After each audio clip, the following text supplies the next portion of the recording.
second and fourth Thursday of the month at noon Mountain, we will be here with a new presentation.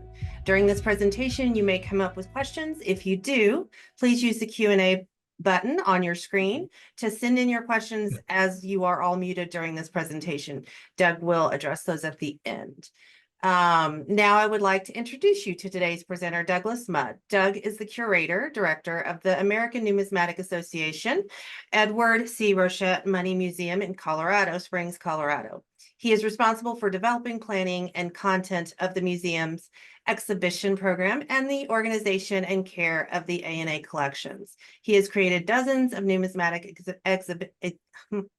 exhibits, apparently, I can't speak today, for the museum and for the A&A semi-annual conventions. His recent work has expanded the museum's exhibits into the virtual world.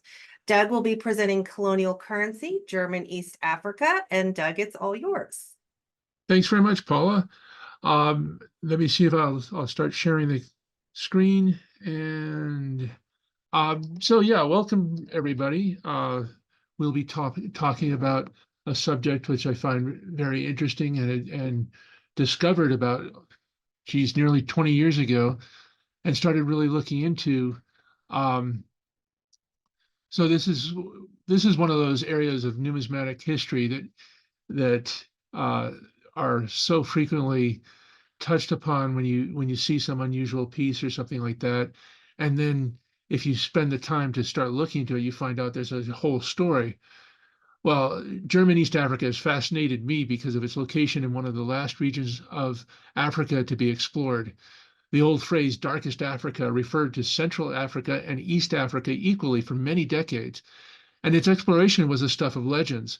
The search for the source of the Nile, Henry Morton Stanley, David Livingstone, Richard Burton, John Speke, Samuel Baker, all of these famous names played a part in developing my interest in the region. When I discovered the numismatic background of what was to become Tanzania, my interest was piqued yet again. So I ask you today to follow me on this numismatic exploration of a fascinating region of the world. So prior to the mid-19th century, the coast of East Africa was colonized by Arab slave traders. Islam was busily spreading from across the Sahara and into Central Africa and along the Gold Coast. And primarily it began with Arab slave traders to feed the very strong market for slaves within the Arab world. Now, these Arabs on the East African side settled along the coast, venturing into the interior with their caravans in search of these slaves.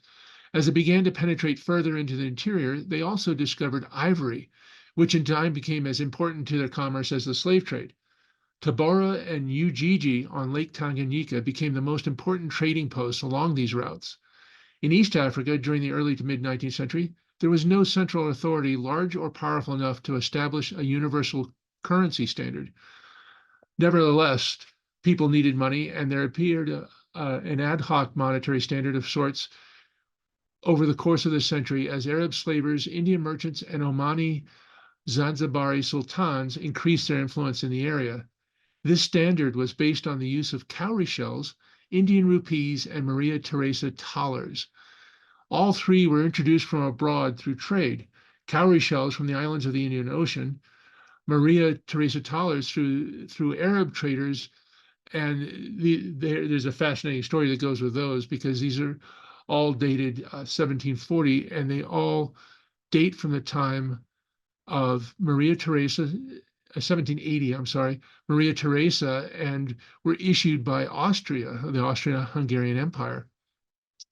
They all reached the area of East Africa through Arab traders and Indian rupees through Indian merchants during the last quarter of the 19th century.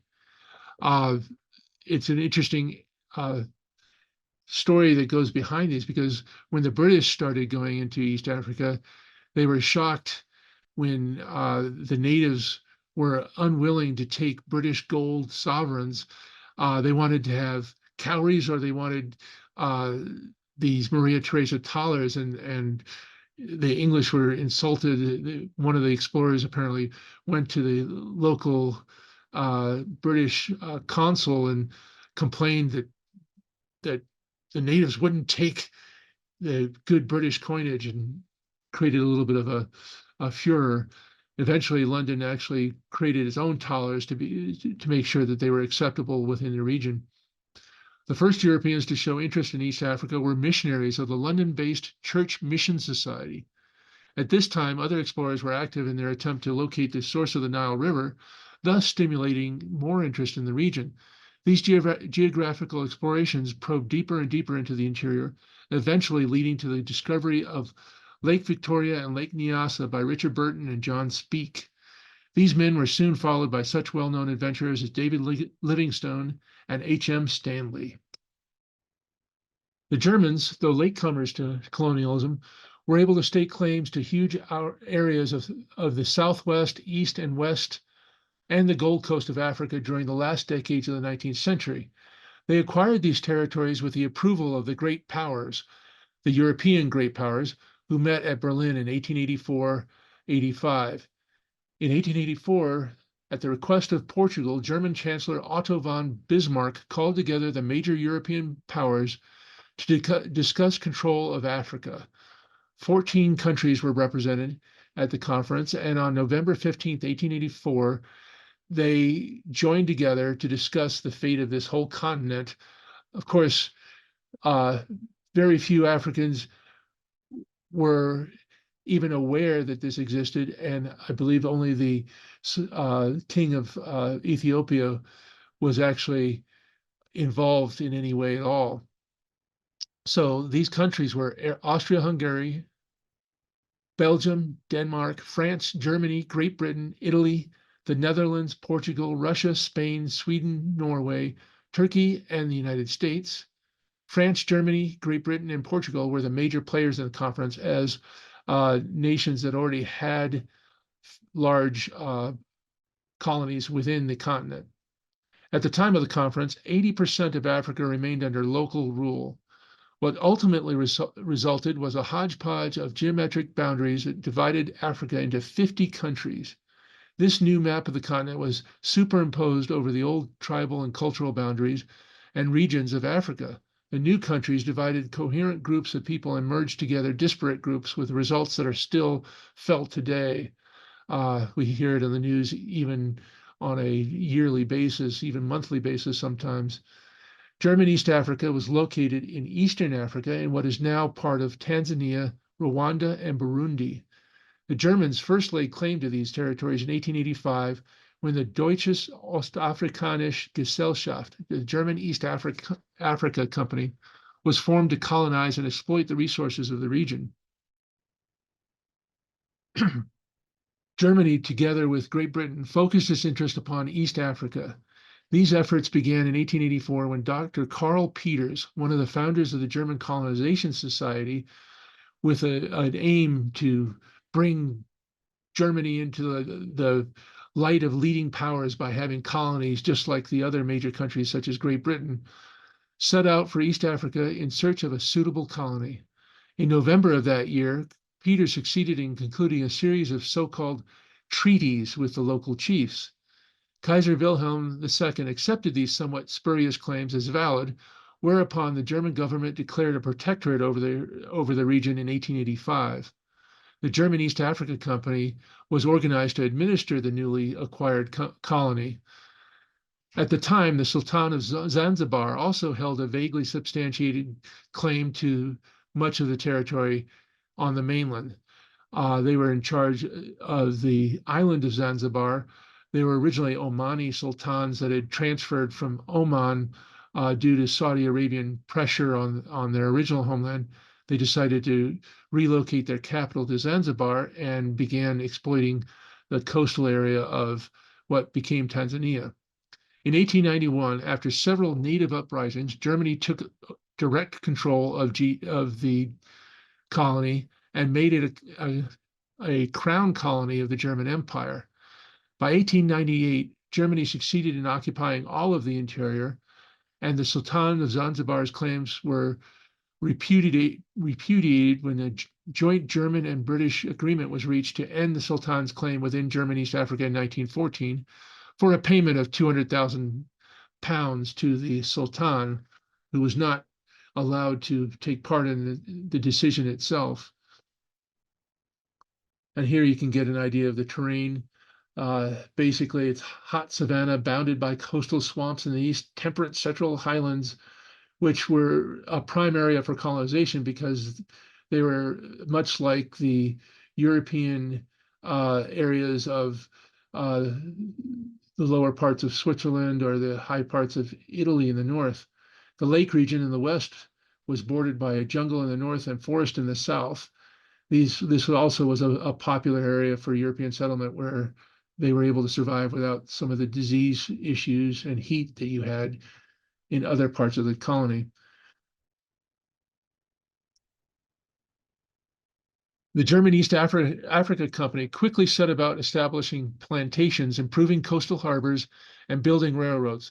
The most important of these works involved the development of the port of Dar es Salaam and the building of a railroad from there through Tabora in the central eastern or the western central parts of the colony to Ujiji, which was a port on Lake Tanganyika. Other lines were built connecting the northern port of Tanga along the coast to the plantations near Mount Kilimanjaro. At first, sisal was the most valuable crop, soon to be followed by coffee, rubber, and cotton. All of these activities helped swell the young country's economy. The natives' situation was improved by the abolition of slavery, the establishment of a police force, the Schutztruppe, mainly staffed by native tribesmen, a postal system, compulsory education for the natives, and the elimination of smallpox and other disease through an intensive program of vaccination for the native population. This is actually quite progressive for the time, especially when you compare what was going on there against, say, Belgium and in the Congo and what Portugal was doing in Mozambique. In April of 1888, the company leased the coastal strip opposite Zanzibar from the Sultan Khalif bin Said for 50 years. Its attempt to take over the administration led to a general revolt along the coast of what is now Tanzania. The company could only hold Dar es Salaam and Bagamoyo with the help of the German Navy. In 1889, it had to request the assistance of the German government to put down the rebellion. So with that, the Germany took over direct control in 1891 so that they could manage the place better than the company had. Soon after the organization of the German, now we're going to talk about the numismatics of the region. Soon after the organization of the GEA company, it was realized that a more diversified coinage than the Maria Theresa thaler was required to grow commerce in the colony. In order to facilitate international trade, the thalers then in circulation were fixed at 3 German marks. In order to create a colonial currency, the German East Africa Company in 1890 established an exchange rate based on the pesa.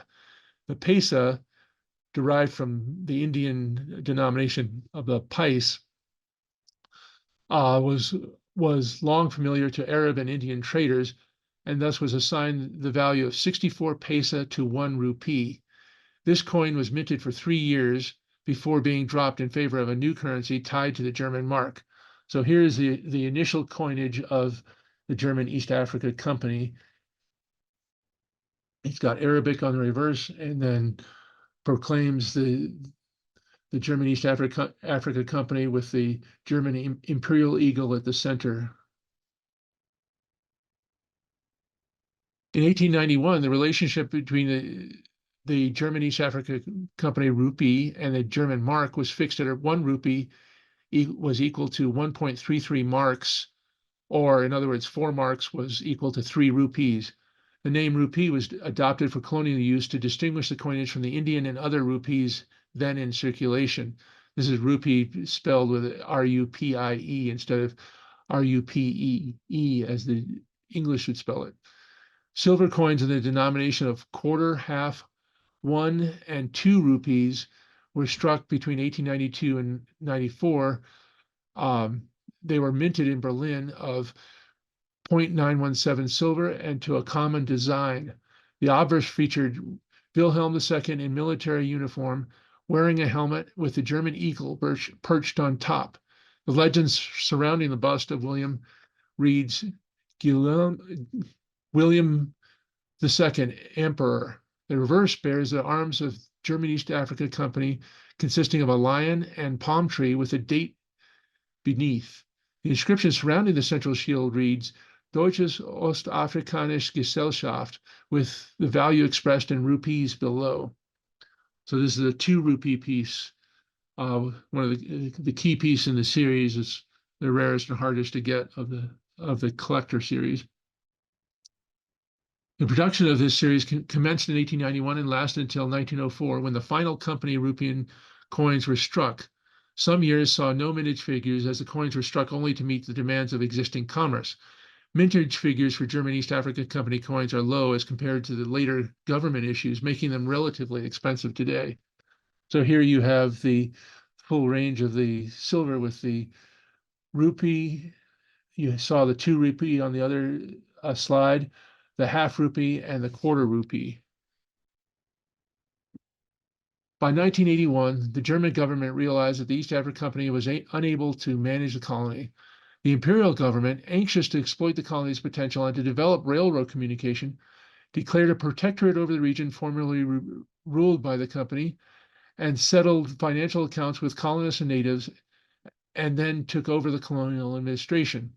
In 1897, the imperial government renamed the region as the colony of German East Africa, Deutsche Ostafrika, aka the DOA, as it was known in short. Shortly afterwards, a colonial department was set up in Berlin to assist in the development. From 1904 onwards, financial management of the colony was taken over by the Imperial German government centrally. And this is what the new coins looked like. So William II, Emperor, and German East Africa with 1 rupee that kept the old standard, and the date 1905 with a mint mark J.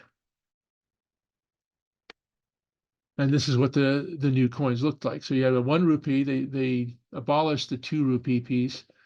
Then you had a half rupee, a quarter rupee, and then copper or bronze 1 heller and half heller coins. The heller was valued at 100 heller to the rupee, thus decimalizing the rupee. DOA coins eventually consisted of 12 types. The first of the new DOA coins were minted starting in 1904 in the following denominations. As we said, they were initially supplemented by a bronze half and 1 heller. The obverse of the silver coins was unchanged from the old company issue. The new dies were cut for the reverse, consisting of the value in the center, surrounded by a cross palm fronds with Deutsche Ostafrika above and the date and mint mark below. The bronze heller denominations depicted the imperial crown at the center with Deutsche Ostafrika above and the date below on the obverse, and values surrounded by cross laurel branches on the reverse.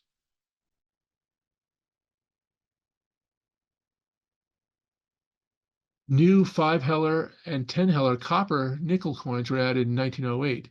In 1913, the bronze 5 heller was replaced by a much smaller nickel type, copper nickel type, with a center hole. A similar 10 heller copper nickel piece was struck from 1909 to 1914. All pre-World War I coins were minted at the Berlin and Hamburg mints in Germany. Coins minted in Berlin carried the A mint mark, while those made in Hamburg were struck with the mint mark J. In some years, production was assigned to both mints for the same coin to keep up with demand. Mintage figures for heller coins ran into the millions per year for each denomination, while the silver rupee issues seldom exceeded 500,000 in any given year. That gives you an overview of what the coinage looked like during the period of the colony of German East Africa. Now we'll move on to some of the paper currency. Private paper money was issued from the beginning of the colony to make up for the lack of small change. As usual in most colonies, small change was always difficult to come by. Private notes were issued by the German firms in Bagamoyo, Dar es Salaam, and Zanzibar. Emergency notes were issued during the Maji Rebellion of 1903 to 1904, including postal currency, ship money for the squadron which patrolled the coast, and military credit notes along with private plantation notes. All of these are rare, and we won't be talking about them much today. The Deutsche Ostafrikanische Bank was formed to serve the colony in 1904. The right to issue banknotes was granted on 15th January 1905, and soon after, the first paper money was introduced, the first official paper money.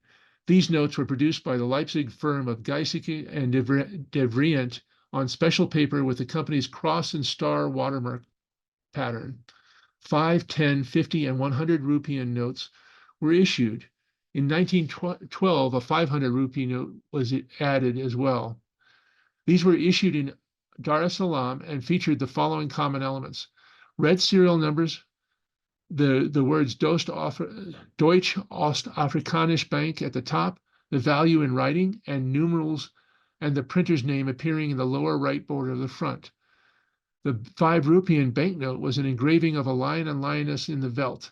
The 10 rupee note shows a harbor view of Dar es Salaam with a ship at anchor.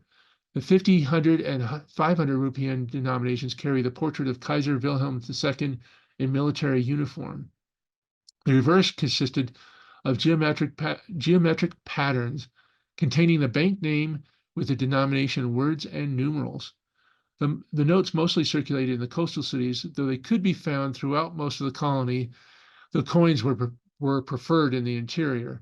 The last shipment of banknotes arrived in Dar es Salaam aboard the blockade-running Marie von Stetten just prior to the port's capture in 1916. So with the war starting in 1914, the British blockaded the colony, of course, and it made it very difficult for shipments of any kind to leave or enter the colony. But there were blockade runners such as the Marie von Stetten that were able to make it with needed supplies.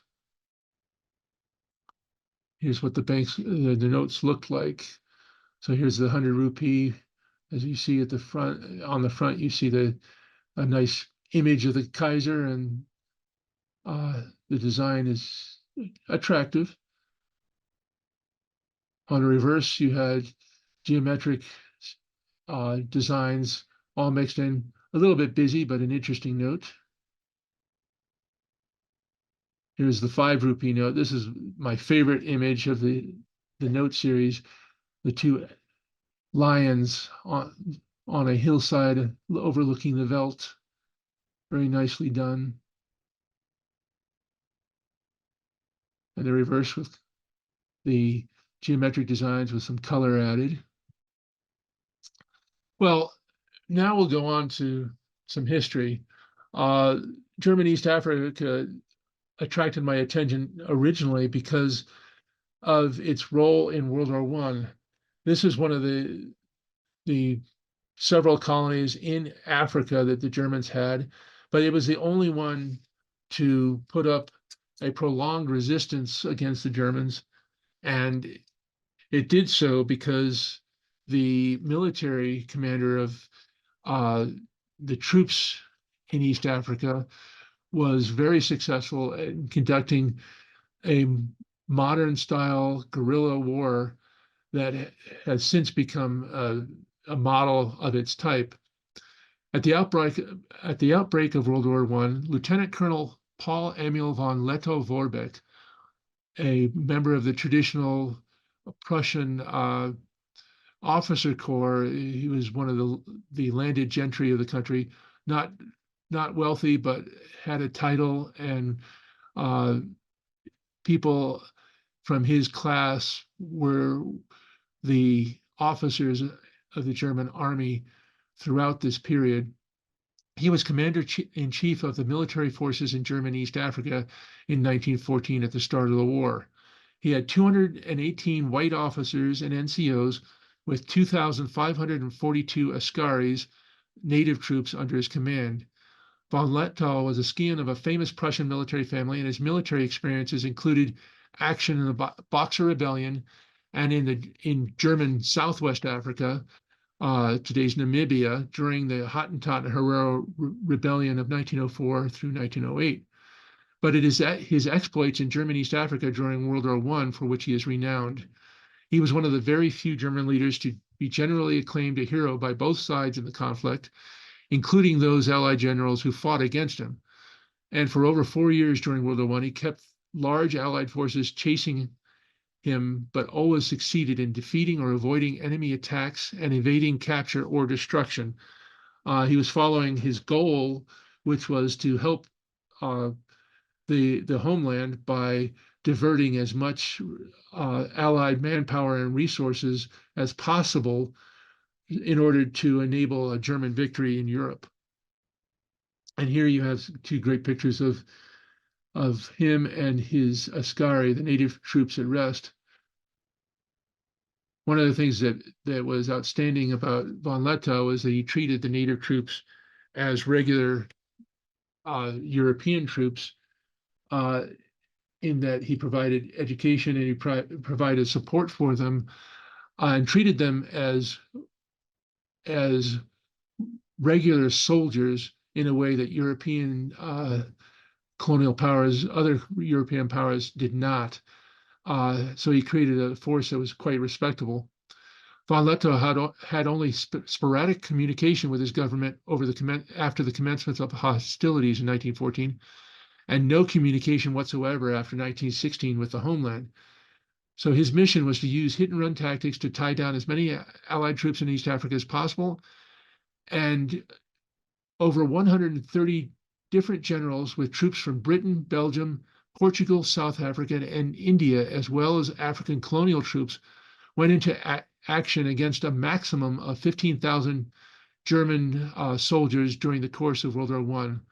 At times, the Allied forces in the theater total over 180,000 men to try to locate and defeat this relatively tiny force. That campaign took place over a vast stretch of East Africa, stretching from modern Kenya south to Mozambique and west to the lakes of Central Africa, an area larger than the eastern United States, and resulted in amazing adventures which have since formed the basis for movies such as The African Queen. It was also fought in tremendously varied climates, and resulted in a lot of destruction within the territory, as with all wars. But in the meantime, it was quite interesting to see some of the things that happened. You'd have crazy things going on, like battles being interrupted by charging rhinoceri or wild African bees, creating a truce as troops tried to defend themselves from the bees as opposed to each other. Well, now we're going to go on to the wartime coinage. Salvaging parts from the scuttled Königsberg and the wrecks of several blockade runners. During the war, the Germans produced a crude coin press. This press was set up in Tabora, which, due to the threat of the impending British occupation of Dar es Salaam, became the administrative capital of German East Africa. They found enough die makers among the merchant shops in Dar es Salaam to design a new 5 and 20 heller coin for a provisional issue to meet the needs of the war. Since the machinery is so crude, frequent breakdown and delays were encountered. The copper for this mintage was obtained from spent cartridges and artillery shell casings, and the gold from a limited local resource. They did have a small amount of gold that was mined in the region, and so that gold was actually used to produce these coins. The 5 and 20 heller obverse depict an imperial crown with the date 1916 at the center and DOA below. The reverse has the value at the center, surrounded by 2 crossed laurel branches. 2 types of the brass provisional 5 heller coins exist, and 30,000 of these were struck. The 20 heller includes a total of 12 varieties, 6 of brass and 6 of bronze, a total of 300,000 of the brass and 1.6 million copper 20 heller coins were produced at the Tabora Mint before it fell to the invading Belgian army. The last coins to be struck at the Tabora Mint were the Tabora sovereigns. These gold 15 rupee coins are dated 1916 and were equivalent to the English sovereign, which was legal tender in British East Africa and Zanzibar. So it was quite a useful denomination to have, as it could be exchanged with natives, and they could directly exchange it for the equivalent sovereigns. Governor Schnee, the governor of German East Africa, authorized the use of the gold, which was available at the Sekele mine close to Tabora. Bullion worth 1 million gold marks was available. So this is a substantial coinage for the time. The obverse of this gold coin depicts the crowned imperial German eagle within a circle of dots. Deutsche Ostafrika above and 15 rupien below. On the reverse is a trumpeting elephant with mountains for a background. The date 1916 and T countermark appear below. The T is the mint mark. At that time, Tabora was the center of the ivory trade, so the choice of an elephant for the reverse was appropriate. For the obverse, I mean. Quite an interesting series of coins, and with the 5 and 20 heller pieces, the shell casings used came from the Königsberg as well, and we'll tell us the tale of the Königsberg coming up in a few minutes. Now, wartime emergency currency was created, and with the flow of money from Germany having been cut off, a shortage of coins quickly developed and hoarding became common. By early 1915, the situation had become critical, forcing Governor Schnee to order the bank to print an interim money supply in the colony. The issue of these interim banknoten was restricted to the duration of the war. How and where were the notes to be printed? These were good questions. With no local paper manufacturing and limited local printing capability, this was not something that was going to be solved easily. The paper supply problem was alleviated by one of the last of the blockade running ships to arrive in the colony. It brought a large supply of several different kinds of durable paper that could be used to print reasonably uniform bills of exchange. Equipment already existed in the colony, which after adaptation could be used for printing paper money. This machinery belonged to the firm of Deutsche Ostafrikanische Zeitung, a magazine that was a newspaper that was produced in Dar es Salaam on a daily basis. A contract was then awarded to the newspaper to immediately commence printing the colony's banknotes. The first of these 20 rupiah notes appeared in March 1915. Soon thereafter, the presses were busily engaged in running off series after series of 1, 5, 10, 50, and 200 rupiah interim banknotes as well. The Deutsche Ostafrikanische Bank decided to print interim notes at Dar es Salaam and Tabora simultaneously for security reasons, starting at Dar es Salaam. Between 1915 and 1917, emergency notes issued in denominations of 1, 5, 10, 20, and 50, and 200 rupiah were produced in large numbers and several different varieties. This is a nice example with the 20 note done in 15th of March 1915. There's the back of the note. Very simple, nothing fancy here. This is business-like emergency type issues.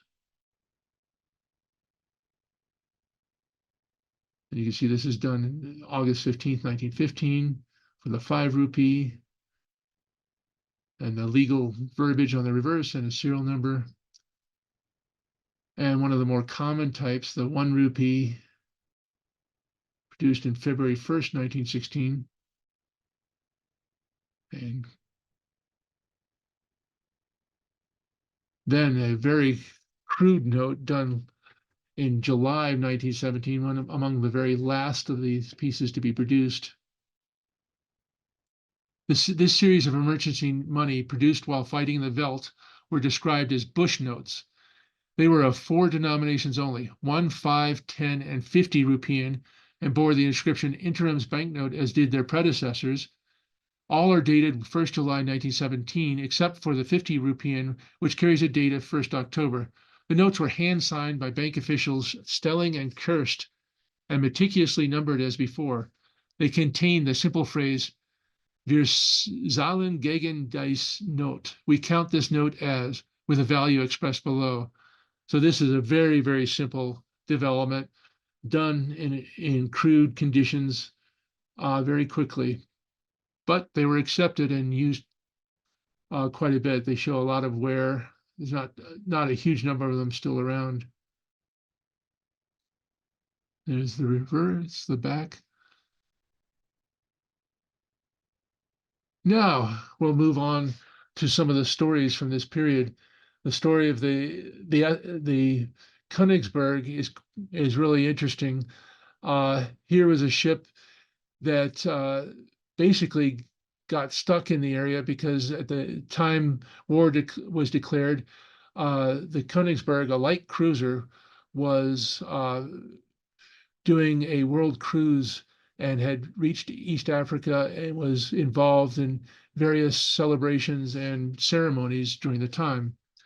In August 1914, the British made a preemptive strike against Dar es Salaam, the capital of the colony, hoping that the colony would surrender, overruling the colonial governor Schnee, who was inclined toward a truce. Von Lettow-Vorbeck took the fight to the British in East Africa, where he inflicted heavy losses. In June 1914, the cruiser Königsberg had been sent out to German East Africa. She was modern and sleek and meant to serve as a symbol of naval power in the region. The arrival of the Königsberg posed a threat to the Royal Navy and to England's maritime trade should war break out. To protect their interests, the British maintained 3 old cruisers on station at Simonstown in South Africa. They were to prove no match for Königsberg. They were old and slow, and even though they had heavier armor and bigger guns, they were unable to keep up with the Königsberg.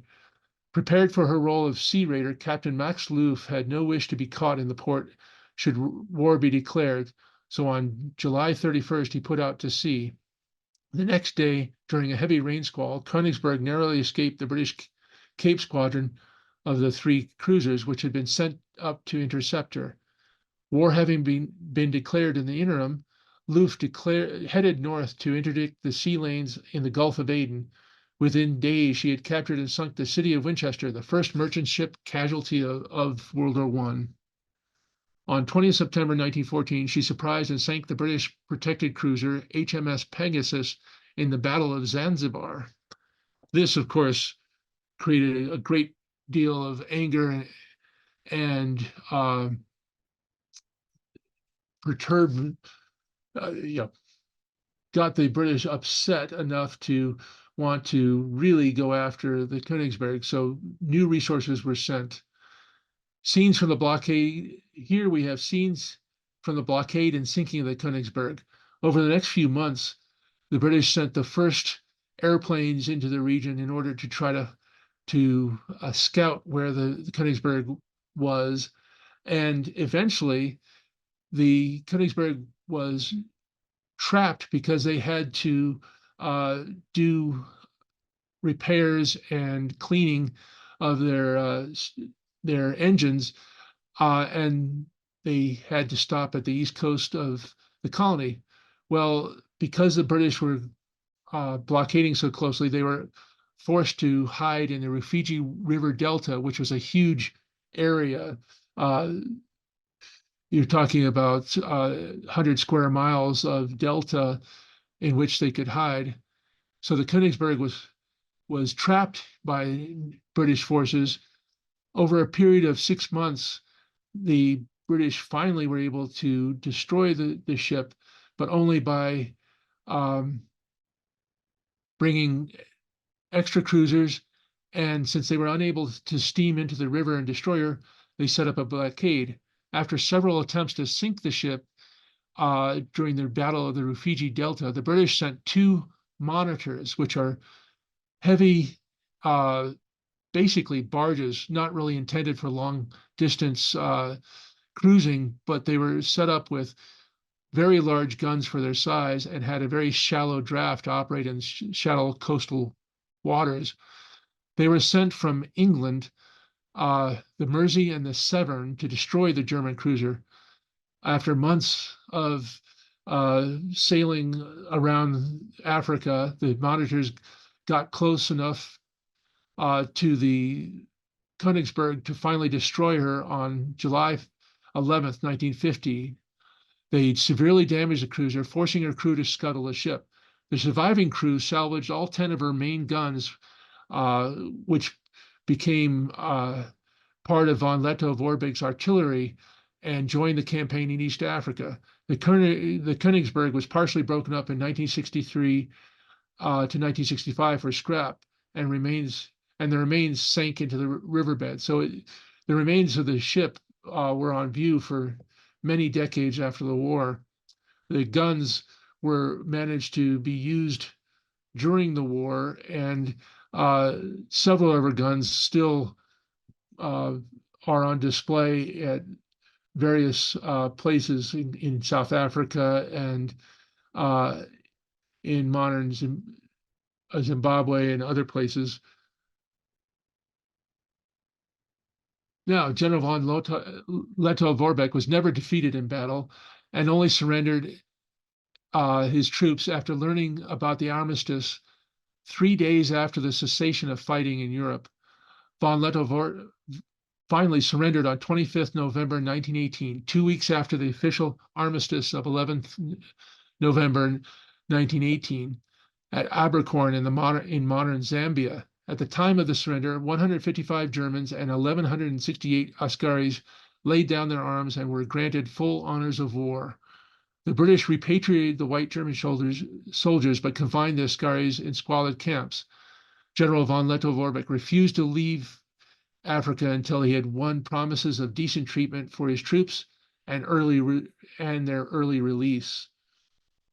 One of the things that he managed to do throughout the war was inspire the loyalty and admiration of his troops, which is why they were willing to follow him through thousands of miles of marching back and forth across the colony under the hardest of conditions.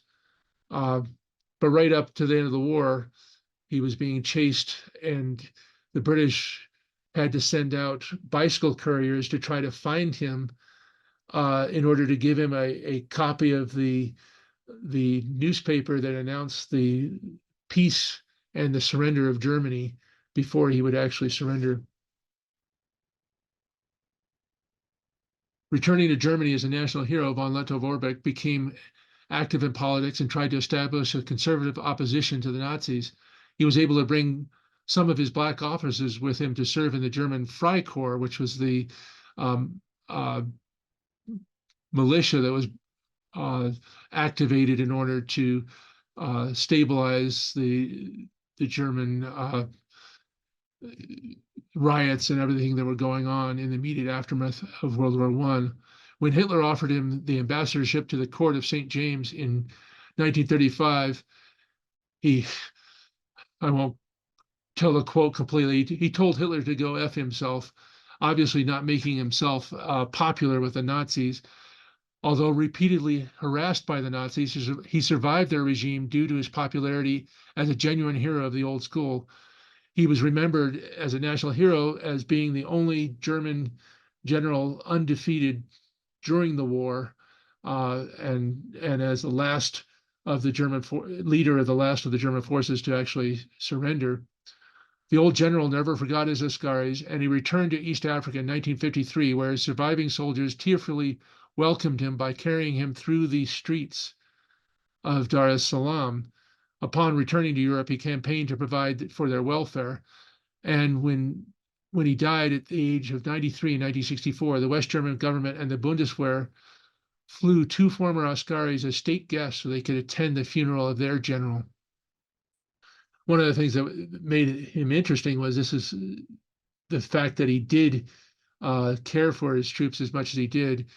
The story goes that when he went in 1953, that he got off of the ship, and a lot of natives were standing near the dock near the British Reception Committee. The British colonial administration was planning to have a party for von Lettow to welcome him. But as he came down the dock, he recognized some of his former troops and yelled out in Swahili, "What? You've forgotten your old general?" And the troops, the veterans, knew he was going to be there, came up to him, grabbed him, and carried him on their shoulders into their part of the city. And he finally reappeared at the British governor's palace several hours later, after having been greeted by all of his former troops. So quite a story. After the war, the German colonies were remembered by the Germans, and one of the things they did was issue this badge that was issued to colonial veterans that fought during the war in the Pacific, in Africa, and in China. It's called Kaochao or Kiaochao in German, but it's known as Tsingtao. This is where the beer came from. If you've heard of Tsingtao beer, it was actually it was a German beer produced in the old colony and continued to this day. And there we have a picture of the German Askari on the march during the war. After the war, Germany experienced a period in the 1920s when cities and small towns all issued their own emergency money called Notgeld. Berlin Notgeld in the amount of 75 Pfennig, dated 31st March 1922, is shown here, where it's celebrating a German Hanseatic Colonial Remembrance Day. This series was quite popular as a reminder of the great days of the German colonies. All of the obverse in this series are alike, just like this Africa one. And they celebrated the famous characters of the German colonial experience. Karl Vormann, von Bismarck, who reluctantly sent Germany on the colonial expansion, but he was forced to by popular opinion that in order for Germany to be great, they must have colonies. Dr. Karl Peters, who founded the East Africa colony. Von Wissmann, who in retrospect was a brutal colonialist. He was a military leader who was known for being quite brutal, but he did contribute to the formation of the colony. Luderitz, another early colonial leader, he was a preacher and converted many of the natives, created churches, etc., along with schools. He thought it was very important to develop a school system. And then von Lettow-Vorbeck himself, the military hero.